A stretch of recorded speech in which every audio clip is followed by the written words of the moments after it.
Radio Lime News Update. Brought to you by Joy Alucas, world's favorite jeweler. London നഗരത്തിലെ ഏറ്റവും വലിയ jewellery showroom 1 and 2 Carlton Terrace, Green Street, London. നമസ്കാരം. Lime news അപ്ഡേറ്റിലേക്ക് സ്വാഗതം. വാർത്തകളുമായി അരുൺ. മലിനജല ചോർച്ച 168 മില്യൺ പൗണ്ട് പിഴ നേരിട്ട് ഇംഗ്ലണ്ടിലെ 3 വൻകിട വാട്ടർ കമ്പനികൾ. മലിനജലം കൈകാര്യം ചെയ്യുന്നതിൽ പരാജയപ്പെട്ടുവെന്ന് കണ്ടെത്തിയതിനെ തുടർന്ന് ഇൻഡസ്ട്രി റെഗുലേറ്ററായ ഓഫ് വാട്ട് ഇംഗ്ലണ്ടിലെ 3 വൻകിട ജല കമ്പനികൾക്ക് 168 മില്യൺ പൗണ്ട് പിഴ ചുമത്തുവാൻ നിർദ്ദേശിച്ചിരിക്കുന്നു. Thames Water, Yorkshire Water, Northumbrian Water എന്നീ കമ്പനികൾക്കാണ് പിഴ ചുമത്തുവാൻ തീരുമാനിച്ചിരിക്കുന്നത്. ഓഫ് വാട്ടിന്റെ ഈ നിർദ്ദേശം ഇനി പബ്ലിക് കൺസൾട്ടേഷന് വിധേയമാകും.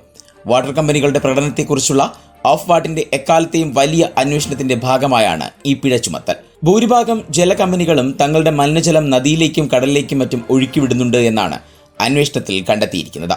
ഇത് പ്രകൃതിക്കും മനുഷ്യനുമുണ്ടാക്കുന്ന ദോഷങ്ങൾ അനവധിയാണ്.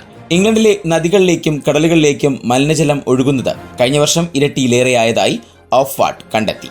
3 കമ്പനികളും നിയമപ്രകാരം ഉപഭോക്താക്കൾക്ക് അർഹമായ സേവനം നൽകുന്നുണ്ടോ എന്ന് ഓഫ് വാട്ടിന്റെ അന്വേഷണം പരിശോധിച്ചു. എന്നാൽ തങ്ങളുടെ പൈപ്പ് നെറ്റ്വർക്കുകൾ സംരക്ഷിക്കുന്നതിൽ വേണ്ടത്ര നിക്ഷേപം ഇവർ നടത്തുന്നില്ലെന്നും ഇതുമൂലം അസംസ്കൃത മലിനജലം ജലാശയങ്ങളിലേക്ക് ഒഴുകുന്നതിന് കാരണമാകുന്നുവെന്നും ഓഫ് വാട്ട് തങ്ങളുടെ അന്വേഷണത്തിൽ കണ്ടെത്തുകയും ചെയ്തു. ചൊവ്വാഴ്ച യോർക്ക്ഷയർ വാട്ടറിന് 47 മില്യൺ പൗണ്ടും നോർത്താംപ്രിയൻ വാട്ടറിന് 17 മില്യൺ പൗണ്ടും പിഴ ചുമത്താൻ നിർദ്ദേശിച്ചു.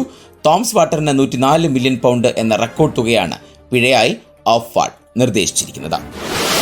ബ്രിട്ടനിലെ തീവ്ര വലതുപക്ഷ കലാപങ്ങൾക്കിടയിൽ ഹിജാബ് ധരിച്ച് പുറത്തിറങ്ങാൻ ഭയക്കുന്നതായി വെളിപ്പെടുത്തി മുസ്ലിം സ്ത്രീകൾ.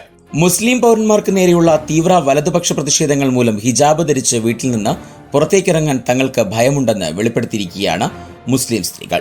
അതോടൊപ്പം തന്നെ വരും ദിവസങ്ങളിൽ കൂടുതൽ കലാപങ്ങൾക്കുള്ള സാധ്യതയുണ്ടെന്ന വാർത്തകളും വ്യാപകമായി പരക്കുന്നുണ്ട്. ആശങ്കാകുലരായ ജീവനക്കാരെ വീട്ടിൽ നിന്ന് ജോലി ചെയ്യുവാൻ പല കമ്പനി ഉടമകളും അനുവദിച്ചു കഴിഞ്ഞു. ആശങ്കാകുലരായ ജനങ്ങൾ തങ്ങളുടെ ഭയവും ആശങ്കയുമെല്ലാം സോഷ്യൽ മീഡിയയിലെ വിവിധ പ്ലാറ്റ്ഫോമുകളിൽ പങ്കുവയ്ക്കുന്നുമുണ്ട്. ടിക്ടോക്ക് വീഡിയോകളിൽ ഉൾപ്പെടെ തങ്ങൾ നേരിടുന്ന വംശീയ അതിക്രമം ജനങ്ങൾ തുറന്നുകാട്ടുകയാണ്. ബ്രിട്ടനിലെ നഗരങ്ങളിൽ ദിവസങ്ങളോളം നീണ്ടുനിന്ന പ്രതിഷേധങ്ങളും പ്രകടനങ്ങളുമാണ് ഇത്തരത്തിൽ ഒരു ഭയം ആളുകളിൽ ഉണ്ടാക്കുന്നതിന് ഇടയാക്കിയത്. ഇത്തരത്തിൽ പ്രതിഷേധങ്ങൾ നടത്തിയതിന് കുറഞ്ഞത് 400 പേരോളം ഇതുവരെ അറസ്റ്റിലായി കഴിഞ്ഞു. മുസ്ലിം പൗരന്മാർക്ക് നേരെ മാത്രമല്ല കുടിയേറ്റക്കാർക്ക് നേരെയും വലതുപക്ഷ പ്രവർത്തകർ അതിക്രമങ്ങൾ അഴിച്ചുവിടുന്നുണ്ട്. ഇതിനോട് തീവ്ര വലതുപക്ഷ ഗ്രൂപ്പുകളുടെ ടെലഗ്രാം ചാനലിൽ പെട്രോൾ പമ്പുകൾ എങ്ങനെ നിർമ്മിക്കാമെന്നുള്ള നിർദ്ദേശങ്ങളും റഷ്യൻ നിയോ നാസി ഗ്രൂപ്പായ വൈറ്റ് പവർ ക്രൂവിന്റെ ആക്രമണങ്ങളെക്കുറിച്ചുള്ള മാനുവലുകളും മറ്റും പങ്കുവയ്ക്കപ്പെടുന്നതായും വാർത്തകൾ വ്യക്തമാക്കുന്നു. ബെൽഫാസ്റ്റ് ലഹള. മലയാളികളടക്കമുള്ള 10ഓളം നേഴ്സുമാർ ഇന്ത്യയിലേക്ക് തിരിച്ചു പോകുന്നുവെന്ന് റിപ്പോർട്ടുകൾ. തന്റെ കരാർ കാലാവധി അവസാനിക്കുന്നതോടെ നോർത്തേൺ അയർലൻഡ് വിട്ടുപോകുമെന്ന് ബെൽഫാസ്റ്റിലെ ഒരു നേഴ്സ് വെളിപ്പെടുത്തുന്നു. കഴിഞ്ഞ ദിവസങ്ങളിൽ നടന്ന ലഹളയാണ് കാരണം. പേര് വെളിപ്പെടുത്താൻ ആഗ്രഹിക്കാത്ത ഇന്ത്യയിൽ നിന്നുള്ള ഈ സ്റ്റാഫ് നേഴ്സ് BBC ന്യൂസ് NIയോട് പറഞ്ഞത് താനും തന്റെ കുടുംബവും അക്ഷരാർത്ഥത്തിൽ ഭയന്നിരിക്കുകയാണ് എന്നായിരുന്നു. കഴിഞ്ഞ ദിവസം നടന്ന ലഹളയിൽ തെക്കൻ ബെൽഫാസ്റ്റിലെ നിരവധി ബിസിനസ് സ്ഥാപനങ്ങൾക്ക് നേരെ ആക്രമണം നടന്നിരുന്നു. താൻ ഹോസ്പിറ്റലിൽ ജോലിക്ക് വരാൻ തന്നെ ഭയക്കുന്നു എന്നാണ് അവർ പറയുന്നത്. ഇതൊരു ഒറ്റപ്പെട്ട സംഭവമല്ല എന്നാണ് ബെൽഫാസ്റ്റ് ഹെൽത്ത് ട്രസ്റ്റ് വ്യക്തമാക്കുന്നത്. ഏതാണ്ട് 10ഓളം വിദേശ നഴ്സുമാർ നോർത്തേൺ അയർലൻഡ് വിട്ടു പോകാൻ തയ്യാറെടുക്കുകയാണെന്ന് അവർ പറയുന്നു. കഴിഞ്ഞ 2 വർഷമായി നോർത്തേൺ അയർലൻഡിൽ താമസിക്കുന്ന ഈ നഴ്സ് പറഞ്ഞത് ഇവിടെ ജോലി സാധ്യതകൾ ഉള്ളതുകൊണ്ടാണ് താൻ നോർത്തേൺ അയർലൻഡിലേക്ക് വന്നത് എന്നാണ്. എന്നാൽ ഇനി ഇവിടെ താമസിക്കാൻ ആഗ്രഹിക്കുന്നില്ല എന്നും അവർ വ്യക്തമാക്കുന്നു. പുറത്തേക്ക് ഇറങ്ങാൻ തന്നെ ഭയമാകുന്നു എന്നും തന്റെ സഹപ്രവർത്തകരും ഭയന്നിരിക്കുകയാണെന്നും അവർ പറയുന്നു.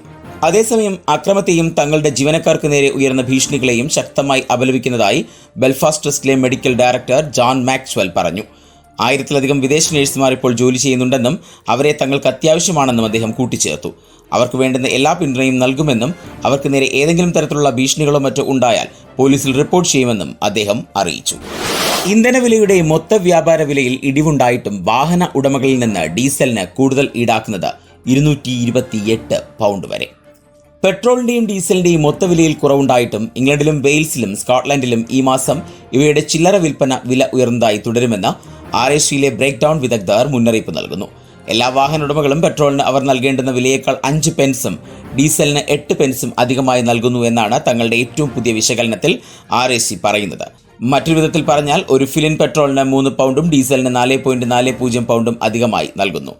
ആഴ്ചയിൽ ഒരിക്കൽ ഫിൽ ചെയ്യുന്നു എന്ന് കണക്കാക്കിയാൽ വാഹനയുടമകൾ ഡീസലിന് പ്രതിവർഷം 228.80 പൗണ്ടും പെട്രോളിന് പ്രതിവർഷം 156 പൗണ്ടും അധികമായി നൽകുന്നു. ശരാശരി വില കണക്കാക്കിയാൽ അസ്ഡയിൽ നിന്നും ഇന്ധനം നിറയ്ക്കുന്നവരാണ് ഏറ്റവും അധികം പണം നൽകേണ്ടി വരുന്നത്. മാത്രമല്ല, ഇവിടുത്തെ ഏറ്റവും വില കൂടിയ പെട്രോളിന്റെയും ഏറ്റവും വില കുറഞ്ഞ പെട്രോളിന്റെയും വിലകൾ തമ്മിലുള്ള അന്തരം അവിശ്വസനീയമാം വിധം വലുതുമാണ്. ഏതാണ്ട് 18.2 പെൻസാണ് അന്തരം. ഇന്ധനവില കുറയാനുള്ള സാഹചര്യമുണ്ടായിട്ടും അത് ഉയരുന്നതിൽ നിരാശയുണ്ടെന്ന് RAC policy head Simon Williams പറഞ്ഞു. കഴിഞ്ഞ വർഷം വാഹന ഉടമകളിൽ നിന്നും മൊത്തം 16 ബില്യൺ പൗണ്ട് ഇന്ധന ചാർജിൽ അമിതമായി ഈടാക്കിയെന്ന് കോമ്പറ്റീഷൻ ആൻഡ് മാർക്കറ്റ്സ് അതോറിറ്റി വെളിപ്പെടുത്തിയതിനു ശേഷവും വില കുറയ്ക്കാൻ തയ്യാറാകുന്നില്ല എന്നും അദ്ദേഹം പറഞ്ഞു. ഇപ്പോഴും വൻ ലാഭമാണ് ഇന്ധന വിൽപ്പനയിലൂടെ വ്യാപാരികൾക്ക് ലഭിക്കുന്നത്. രോഗി ഉപദ്രവിച്ചെന്ന് കുറ്റപ്പെടുത്തി ഡോക്ടർ സ്വയം പരിക്കേൽപ്പിച്ചു. ഇന്ത്യൻ വംശജനായ GPയെ സസ്പെൻഡ് ചെയ്ത് മെഡിക്കൽ കൗൺസിൽ. നിരപരാധിയായ ഒരു രോഗിയുടെ മേൽ കുറ്റം ചുമത്തുന്നതിനായി സ്വയം പരിക്കേൽപ്പിച്ച GPയെ സസ്പെൻഡ് ചെയ്തു. രോഗിയെ സർജറി ലിസ്റ്റിൽ നിന്ന് ഒഴിവാക്കുന്നതിനായിട്ടായിരുന്നു തന്നെ ആക്രമിച്ചു എന്ന വ്യാജ പരാതി GP ഉന്നയിച്ചത്. എസെക്സിലെ ഡോഗൻഹാമിലുള്ള തംസ് വ്യൂ മെഡിക്കൽ സെന്ററിൽ രോഗിയെ അപ്പോയിന്റ്മെന്റ് നൽകി വിളിച്ചു വരുത്തിയതിനു ശേഷമായിരുന്നു 58-കാരനായ ഡോക്ടറുടെ പരാക്രമം. സ്വയം വാതിൽ ഇടിക്കുകയും നെഞ്ചിൽ ഇടിക്കുകയും ഒക്കെയായിരുന്നു ഡോക്ടർ ചെയ്തത്. രോഗിക്കെതിരെ പോലീസിൽ വ്യാജ പരാതി നൽകുന്നതിനുള്ള തെളിവുണ്ടാക്കാനാണ് ഇന്ത്യൻ വംശജനായ ഡോക്ടർ ഗുർപ്രീത് കാൽക്കാറ്റ് ഇതെല്ലാം ചെയ്തത്. പരിഭ്രാന്തനായ രോഗി കസേരയിലിരിക്കുമ്പോൾ എന്നെ അടിക്കരുതെന്ന് ഡോക്ടർ ഉച്ചത്തിൽ വിളിച്ചു കൂവുകയും ചെയ്തു. അതിനുശേഷം പാനിക് ബട്ടൺ അമർത്തി സഹായം ആവശ്യപ്പെടുകയും ചെയ്തു. സംഭവസ്ഥലത്തെത്തിയ പോലീസുകാർ നിരപരാധിയായ രോഗിയെ കയ്യാമം വെച്ചുകൊണ്ട് പോവുകയായിരുന്നു. എന്നാൽ തുടർ നടപടികൾ ഡോക്ടർ താൽപര്യം കാട്ടാത്തതിൽ തുടരന്വേഷണം ഉണ്ടായില്ല. പിന്നീട് നടന്ന അന്വേഷണത്തിലായിരുന്നു കൽക്കാട്ട് ഈ രോഗിയെ ഒഴിവാക്കാൻ ആഗ്രഹിച്ചിരുന്നതായി കണ്ടെത്തിയത്. മയക്കുമരുന്നുമായി ബന്ധപ്പെട്ട അസ്വസ്ഥതകൾ ഉള്ളയാളാണ് രോഗി. ഇയാളെ ഒഴിവാക്കുന്നതിനായി ഇയാൾക്ക് ഗുരുതരമായ രക്താർബുദമാണെന്ന് പറയുകയും മറ്റൊരു GPയിൽ രജിസ്റ്റർ ചെയ്യാൻ പ്രേരിപ്പിക്കുകയും ചെയ്തിരുന്നു. മാത്രമല്ല, രോഗിയുടെ പുനരധിവാസത്തിനായി 40,000 പൗണ്ട് തന്റെ സ്വന്തം പോക്കറ്റിൽ നിന്നും നൽകുകയും ചെയ്തിട്ടുണ്ട്. രോഗിയുടെ ചികിത്സയ്ക്കായി എന്തിനാണ് സ്വന്തം പണം ചെലവഴിക്കുന്നത് എന്ന ചോദ്യത്തിന് തൃപ്തികരമായ ഒരു മറുപടി നൽകാൻ ഡോക്ടർക്ക് സാധിച്ചുമില്ല. ഇനി നാട്ടിലെ വാർത്തകൾ. ക്ഷാമബത്തയിൽ 3% വർധന. സംസ്ഥാന സർക്കാർ ജീവനക്കാർ ഇനിയും കാത്തിരിക്കണം. കേന്ദ്ര സംസ്ഥാന സർക്കാർ ജീവനക്കാർക്ക് ജൂലൈ മുതൽ ഡിസംബർ വരെ ബാധകമായ ക്ഷാമബത്തയിൽ 3% വർധന. DA കണക്കാക്കുന്നതിനുള്ള മാനദണ്ഡമായ ദേശീയ ഉപഭോക്തൃ വില സൂചികയുടെ വാർഷിക ശരാശരി 392.83 പോയിന്റിൽ നിന്ന് 400.92 പോയിന്റായി ഉയർന്നതിനെ തുടർന്നാണിത്. കേന്ദ്ര സർക്കാർ പുതിയ വർധനയായ 3% അടുത്ത മാസം പ്രഖ്യാപിച്ചേക്കും. 3% വർധനയോടെ കേന്ദ്ര സർക്കാർ ജീവനക്കാരുടെ ആകെ DA 53%, സംസ്ഥാന ജീവനക്കാരുടേത് 31% ഉയരേണ്ടതാണ്. കേന്ദ്ര സർക്കാർ ജീവനക്കാർക്ക് കഴിഞ്ഞ ജൂൺ വരെ ബാധകമായ 50% DA പൂർണ്ണമായി അനുവദിച്ചിരുന്നു. എന്നാൽ സംസ്ഥാന ജീവനക്കാർക്ക് 2021 ജൂൺ വരെയുള്ള 9% DA ആണ് ഇപ്പോഴും ലഭിക്കുന്നത്. Salary challenge.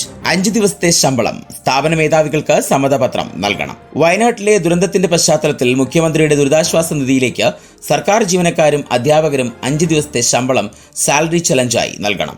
ഇത് സർക്കാരിന്റെ നിർബന്ധമല്ലെന്നും ജീവകാരുണ്യവും മനുഷ്യത്വവും സ്ഫുരിക്കുന്ന നല്ല മനസ്സാണ് ഇത്തരമൊരു തീരുമാനത്തിലേക്ക് നയിച്ചതെന്നും മുഖ്യമന്ത്രി പറഞ്ഞു. നിർബന്ധിത പിടിച്ചെടുക്കൽ പാടില്ലെന്ന് സംഘടനാ നേതാക്കൾ ആവശ്യപ്പെട്ടതിനാലാണ് ഇത്തരമൊരു പ്രസ്താവന മുഖ്യമന്ത്രി നടത്തിയത്. സർക്കാരിന്റെ അഭ്യർത്ഥന സർവീസ് സംഘടനകൾ പൊതുവെ സ്വീകരിച്ചുവെന്നും സർക്കാർ ജീവനക്കാരും പൊതുമേഖലാ സ്ഥാപനങ്ങളിലും എയ്ഡഡ് സ്കൂൾ കോളേജുകളിലും ജോലി ചെയ്യുന്നവരും ഇതിൽ പങ്കാളികളാവുമെന്നും മുഖ്യമന്ത്രി പറഞ്ഞു. 5 ദിവസത്തെ ശമ്പളം ഒറ്റത്തവണയായി അടുത്ത മാസത്തെ ശമ്പളത്തിൽ നിന്ന് നൽകാം. തവണകളായി അടുത്ത മാസം 1 ദിവസത്തെയും തുടർന്നുള്ള 2 മാസങ്ങളിൽ 2 ദിവസത്തെ വീതവും ശമ്പളം നൽകാം. സ്ഥാപന മേധാവികൾക്കാണ് സമ്മതപത്രം നൽകേണ്ടത്. സ്കൂൾ സമയം 8 മുതൽ 1 വരെ ആക്കണമെന്ന ഖാദർ കമ്മിറ്റി റിപ്പോർട്ടിൽ പ്രതികരിച്ച് വി ശിവൻകുട്ടി. സ്കൂളുകളുടെ സമയമാറ്റം കേരളത്തിൽ പ്രായോഗികമല്ലെന്ന് വിദ്യാഭ്യാസ വകുപ്പ് മന്ത്രി V Sivankutty. Khader committee report വിദഗ്ധരുമായി ചർച്ച ചെയ്യുമെന്നും അദ്ദേഹം മാധ്യമങ്ങളോട് പറഞ്ഞു. കമ്മിറ്റിയുടെ പല നിർദ്ദേശങ്ങളും അപ്രായോഗികമാണെന്നും എയ്ഡഡ് സ്കൂളിലെ അധ്യാപക നിയമനം PSCക്ക് വിടുന്നത് ചർച്ച ചെയ്യുമെന്നും വി ശിവൻകുട്ടി പറഞ്ഞു. ഗുണമേന്മയുള്ള വിദ്യാഭ്യാസം സംബന്ധിച്ച് ശുപാർശയ്ക്കായി നിയോഗിച്ച കമ്മിറ്റിയാണ് ഖാദർ കമ്മിറ്റി. രാവിലെ 8 മുതൽ ഉച്ചയ്ക്ക് 1 മണിവരെയായി സ്കൂൾ സമയം ക്രമീകരിക്കണമെന്നാണ് ഖാദർ കമ്മിറ്റി ശുപാർശ ചെയ്തത്. നിലവിലെ സർക്കാർ സ്കൂളുകളിൽ 9:30 മുതൽ 3:30 വരെയോ 10 മുതൽ 4 വരെയോ ആണ് പ്രവർത്തിക്കുന്നത്. എന്നാൽ സമയമാറ്റം നിലവിലെ അജണ്ടയിൽ ഇല്ല എന്നാണ് വിദ്യാഭ്യാസ മന്ത്രി വ്യക്തമാക്കിയത്. സ്കൂൾ സമയമാറ്റം, പരീക്ഷാ കലണ്ടർ പരിഷ്കരണം, അധ്യാപക നിയമന വ്യവസ്ഥകൾ തുടങ്ങിയവയുമായി ബന്ധപ്പെട്ട പ്രശ്നങ്ങളെക്കുറിച്ച് പഠിക്കാൻ നിയുക്തമായിരുന്ന ഖാദർ കമ്മിറ്റി റിപ്പോർട്ട് സർക്കാരിന്റെ പക്കലെത്തിയിട്ട് 2 വർഷത്തോളമായെങ്കിലും പരിശോധനയ്ക്ക് വന്നത് കഴിഞ്ഞ ദിവസം മാത്രമാണ്. റിപ്പോർട്ട് വെളിച്ചം കാണുന്നതിന് മുൻപ് തന്നെ അത് വലിയ വിവാദങ്ങൾ സൃഷ്ടിച്ചിരുന്നു. ഇനി ഒളിമ്പിക്സ് വാർത്തകൾ. സ്വർണം നോട്ടമിട്ട വിനേഷ്, മീരാഭായിയും കളത്തിൽ. 12ാം ദിനം ഇന്ത്യയുടെ ഷെഡ്യൂൾ. പാരീസ് ഒളിമ്പിക്സ് 12ാം ദിനത്തിലേക്ക് കടക്കവേ ഇന്ത്യക്ക് മുന്നിൽ വലിയ പ്രതീക്ഷ. വനിതകളുടെ 50 കിലോഗ്രാം ഗുസ്തിയുടെ ഫൈനലിലേക്കാണ് ഇന്ന് എല്ലാവരും ഉറ്റുനോക്കുന്നത്. രാത്രി 12:30 മത്സരം നടക്കുക. വിനേഷ് ഫോഗട്ടിന്റെ എതിരാളി അമേരിക്കയുടെ ആൻ ഷറാഹാണ്. പ്രീ ക്വാർട്ടർ മുതൽ ഇങ്ങോട്ട് അനായാസ ജയത്തോടെയാണ് വിനേഷ് ഫോഗട്ട് ഫൈനൽ ടിക്കറ്റ് എടുത്തത്. വെള്ളിയുറപ്പിച്ച വിനേഷ് വനിതകളുടെ ഗുസ്തിയിൽ ഒളിമ്പിക്സ് ഫൈനലിലെത്തുന്ന ആദ്യത്തെ ഇന്ത്യൻ താരമെന്ന റെക്കോർഡും സ്വന്തമാക്കി. ഇന്ത്യക്ക് സ്വർണ്ണ മെഡൽ നേടിക്കൊടുക്കാൻ വിനേഷിന് സാധിക്കുമെന്ന് തന്നെ പ്രതീക്ഷിക്കാം. രാവിലെ 11 മണിക്ക് നടക്കുന്ന മാരത്തോൺ നടത്ത മത്സരം മിക്സഡ് ഫൈനലിൽ സുരാജ് പൻവാർ, പ്രിയങ്ക ഗോസ്വാമി എന്നിവർ മത്സരിക്കാൻ ഇറങ്ങുന്നുണ്ട്. ഗോൾഫിൽ ഇന്ത്യ വലിയ പ്രതീക്ഷ വയ്ക്കുന്ന അദിതി അശോകിന്റെ മത്സരം ഉച്ചയ്ക്ക് 12:30 ദീക്ഷ ദഗാറും ഈ മത്സരത്തിൽ റൗണ്ട് 1 മത്സരിക്കും. ടേബിൾ ടെന്നീസിൽ ഇന്ത്യയുടെ വനിതാ ടീമിന്റെ ക്വാർട്ടർ ഫൈനൽ ഇന്നാണ്. ശ്രീജ അക്കുല, മനിക ബത്ര, അർച്ചന ഗിരീഷ് കമ്മത്ത് ടീം ജർമ്മൻ ടീമിനെയാണ് നേരിടുന്നത്. ഉച്ചയ്ക്ക് 1:30 മത്സരം. പുരുഷന്മാരുടെ ഹൈജംപ് ക്വാളിഫിക്കേഷൻ മത്സരത്തിൽ സർവേഷ് അനിൽ കുഷാരെ ഇന്ത്യക്കായി മത്സരിക്കുന്നുണ്ട്. ഉച്ചയ്ക്ക് 1:35 ഈ മത്സരം. ഉച്ചയ്ക്ക് 1:45 വനിതകളുടെ 100 മീറ്റർ ഹാർഡിൽസിൽ ജ്യോതി എറാജി മത്സരിക്കാനിറങ്ങുന്നുണ്ട്. വനിതകളുടെ ജാവലിൻ ത്രോയിൽ അന്നു റാണി യോഗ്യത റൗണ്ടിൽ ഇറങ്ങും.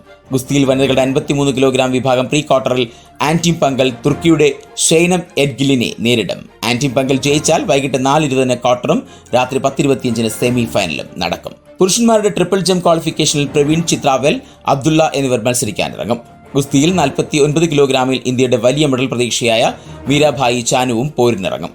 രാത്രി 1:13 നടക്കുന്ന പുരുഷന്മാരുടെ 3000 മീറ്റർ സ്റ്റീപ്പിൾ ചേസ് ഫൈനലിൽ അവിനാശ് സാബ്ലെ ഫൈനലിനിറങ്ങും. വിനേഷിന്റെ സ്വർണ്ണ മെഡൽ നേട്ടത്തിനായാണ് ഇന്ത്യ ഇന്ന് കാത്തിരിക്കുന്നതെന്ന് പറയാം. ഇനി ഇന്നത്തെ പൗണ്ട് വിനിമയ നിരക്ക് 106.63 ഇന്ത്യൻ രൂപയാണ് ഇന്നത്തെ പൗണ്ട് വിനിമയ നിരക്ക്. ഇതോടെ ഇന്നത്തെ വാർത്താ ബുള്ളറ്റിൻ പൂർണ്ണമാകുന്നു. അടുത്ത ബുള്ളറ്റിനുമായി വരും മണിക്കൂറുകളിൽ കേട്ടുമുട്ടാം.